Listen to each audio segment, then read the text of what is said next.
আমি এখানে। এই তো আমি রেডি, চলো তাড়াতাড়ি। কোথায় নিয়ে যাবে তুমি আমাকে? আমার নিজের পিসি বাড়িতে নিয়ে যাবো, চলো। ইয়ো, আমরা রেডি। এই ভিডিওটা দেখলে মজা পাবে। বিয়ের পরে অনেক বাড়িতে যেতে হয় খাওয়া দাওয়ার জন্য, যেমন আজকে যাচ্ছি পিসি শ্বশুর বাড়িতে। অ্যাঞ্জেলের নিজের পিসি আর আমার হয় পিসি শাশুড়ি। খুব মিষ্টি একটা ব্লগ হবে দেখো। আসলে বিয়ের তো অনেকদিন হয়ে গেছে, কাজের চাপে যাওয়া হয়নি, আজকে যাচ্ছি। আর তোমাদের একটা কথা বলি, বিয়ে করো ভাই, সুখে থাকবে। অনেকে বিয়ে করতে ভয় পায়, মেয়েরা নাকি ছোট ছোট কথা ঝামেলা করে।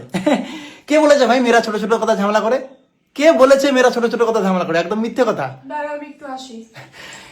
ছোট ছোট কথার দরকার নেই, কিছু না বলতে মেয়েরা ঝামেলা করে।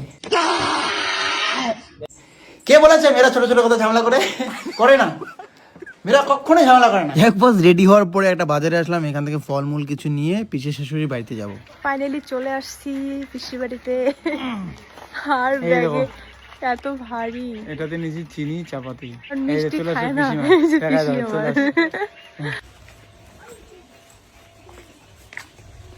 এটা হচ্ছে অ্যাঞ্জেলের পিসি। ছোটবেলায় মানে ক্লাস 6, 7, 5, 4 এরকম ক্লাসে অ্যাঞ্জেল এই বাড়িতেই বেশি থাকতো। অ্যাঞ্জেলের বাড়ি আর এই বাড়ি অতটা ডিস্টেন্স নয়, 10-15 মিনিট রাস্তা। ভিডিওয়ে পেটের ভাত দেয় তো ভিডিও করবো না? এই যে পিসিমা, অ্যাঞ্জেলের নিজের পিসি, একটাই পিসি, আর আমার একটাই পিসি শাশুড়ি। আমার নিজের আত্মীয় কতগুলো আছে সবাইকে চিনি না, অ্যাঞ্জেলেরও অনেক আত্মীয় আছে চিনি না। আমরা কই শাখাই, তোমরা এখন আত্মীয়, আমরা কই শাখাই। এই যে পিসিমার বাড়ি ভাই, একদম সুন্দর জায়গা। এরকম পরিবেশে থাকার মতো মজা কিচ্ছু নেই। গ্রাম্য পরিবেশে তোমরা যারা থাকো জানাই ভাই, একদম মধ্যবিত্ত বা গরিব বলতে পারো সেরকম ফ্যামিলির সব বংশ। আমরাও সেরকম ফ্যামিলির, আমাদের বাড়ি ঠিক সেরকমই আছে কিন্তু। তো যাই হোক, এরকম মানুষকে কমেন্ট করেছে একজন, মানে আমাদের একটা ভিডিওতে কমেন্ট করেছে, দিবাকর রায় বলে একজন কমেন্টটা করেছে, তোদের বড়লোকের চলন মালায় না, বিকজ ফেসটা তো গরিবদের মতো লাগে। মানে অ্যাঞ্জেল আমার জন্য জন্মদিনের আয়োজন করেছে, জন্মদিন করেছে, সেইখানে কমেন্ট করেছে। তো এই দিবাকর রায় উনি হয়তো অনেক ধনী, অনেক বড় লোক। ওনার ফেসটা মনে হয় ভগবান বড় লোকই ভাব নিয়ে বানিয়েছে। অনেক টাকা পয়সা ভগবান দিয়েছে, আরও দিক, অনেক বড় লোক হও তুমি, তাতে আমাদের কোনো আপত্তি নেই। কিন্তু বড় লোক হয়ে ডাইরেক্ট গরিবদের গরিব বলতে নেই। হ্যাঁ আমরা গরিব, তাতে কি হয়েছে? মানুষ না আমরা? হ্যাঁ আমরা গরিব, আমরা জন্মদিন করতে পারবো না তাই? আমার গার্লফ্রেন্ড, আমার বউ গরিব, আমি গরিব, তো আমাদের মতো গরিব লোকরা কি মানুষ নয়? গরিবদের গরিব বলতে নেই, যেমন কানাকে কানা বলতে নেই, খোরাকে খোরা বলতে নেই, সেরকম গরিবদের গরিব বলতে নেই। যাই হোক, আমার বক্তব্য এটা থাকলেও তোমাদের বক্তব্য কমেন্ট করো। দিবাকর রয় এই নামটা লিখে কমেন্ট করো যে ও যেভাবে বলেছে ডাইরেক্ট এটার উপর রিয়াকশন কি। আর সমস্ত ধনী লোকের উদ্দেশ্যে বলছি, এবং দিবাকর রয় তোমাকে বলছি, একবার গরিব লোকদের গরিব না বলে ওদের সঙ্গে মিশে দেখো, ওদের বাড়িতে এসে একবার খাওয়া দাওয়া করে দেখো, ওদের বাড়িতে এসে একটু সময় কাটাইও, দেখবে সেই গরিব লোকদের প্রেমে পড়ে যাবে। যারা গরিব লোক না, যারা গরিব থেকে ভালো জায়গায় একটা পায়, তাদের মনটা একবার কাছের থেকে মিশে দেখো। এই দিবাকর রায়ের মতো অনেক ধনী লোক আছে, সবাই না, অনেক ধনী লোক আছে গরিব লোকদের পাত্তা দেয় না, গরিব লোকদের মানুষ ভাবে না, অনেক অহংকার দেখায় নিজের কাছে টাকা আছে বলে। একটা কথা মাথায় রেখো, অহংকার কিন্তু পতনের কারণ।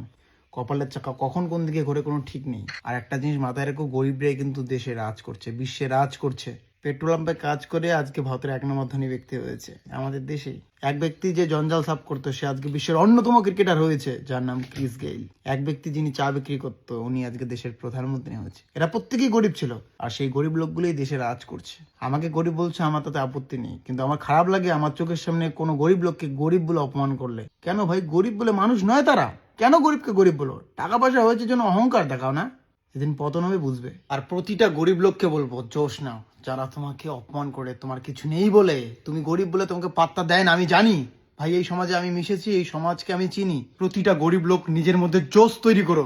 গরিব হয়ে জন্মেছি ঠিকই, কিন্তু গরিব হয়ে মরবো না, সব সম্ভব ভাই। পাগল হয়ে যাও, পাগল হয়ে যাও, কাজের জন্য পাগল হয়ে যাও, কাজ করো।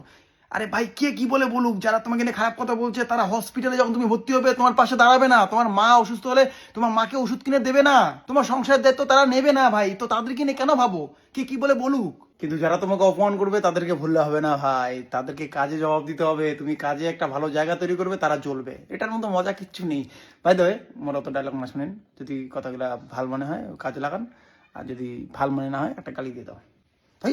চাল্লা তো বকিস কিয়া। আমাকে কোনো একটা পাশের বাড়িতে নিয়ে যাও। এদিকে রেডি করছি পিসা শ্বশুর, অ্যাঞ্জেলের পিসা, দেশি মুরগা নিয়ে আসে, দেশি মুরগা খাওয়া দাওয়া হবে। তোর বয়স কত? তোর 14 বয়সে মোবাইল টিভি দিকে মোবাইলটা তোর মোবাইল না, তাহলে ভালো। আচ্ছা, তোর মোবাইল আছে না। ভালো মেয়ে। তুমি কত বছর বয়সে প্রেম করছো? আমি তখন 9-এ পড়ি মেবি। তুমি তো ক্লাস 7-এ প্রেম করছো। 7-এ? তুমি আমার থেকে অনেক ছোটতে প্রেম করেছো। ভিডিও করতে দিন। ওই পালাস কে? কত নোংরা হয়ে আসিস করে, ওই পরিষ্কার হয়ে আয়। ভাস্তি, বোন, বোন না শালি, বউ সবাই মিলে যাচ্ছি পাশে কোন এক বাড়ি। আমি এইভাবে কোনোদিন কোনো আত্মীয় বাড়িতে গিয়ে ঘুরি নেই। ছোটো থেকেই আত্মীয় বাড়িতে কম যেতাম, যেমন পিসিদের বাড়িতে মনে হয় 5-7 বছর ধরে যাই না। মামার বাড়িতে রিসেন্ট গেছিলাম, হয়তো অনেক বছর পরে। দেখি এখন কোন বাড়িতে যাই। ওয়েট, ব্লগ দেখো। খাওয়া দাওয়া হবে রাত্রি 9টার দিকে। এই যে অ্যাঞ্জেলের আত্মীয় বাড়ি চলে আসছে আর একটা। অ্যাঞ্জেল যেখানে যায় সবাই বলে অনেকে একটু মোটা হচ্ছে, কেউ কেউ বলে যে বিয়ে করে মোটা হচ্ছে। আরো যদি মোটা হতে চাও আরেকবার বিয়ে করো। Tata tata tata tata. তোমরা সাজিয়েছে তো না, আমরা ক্যামেরা মুখ দেখা যাচ্ছে, এমনি কাঁকড়া দেখা। যাই হোক, খাওয়া দাওয়া শেষে চলে আসলাম বাড়িতে। বাড়িতে ছোট্ট একটা টেনিসের আয়োজন করা হয়েছে। এখানে রাত্রিবেলা প্রত্যেকদিন মোটামুটি টেনিস খেলতে পারি না, এমনি খেলি এক্সারসাইজের জন্য। চলু খেলা। Good night, tata, bye bye.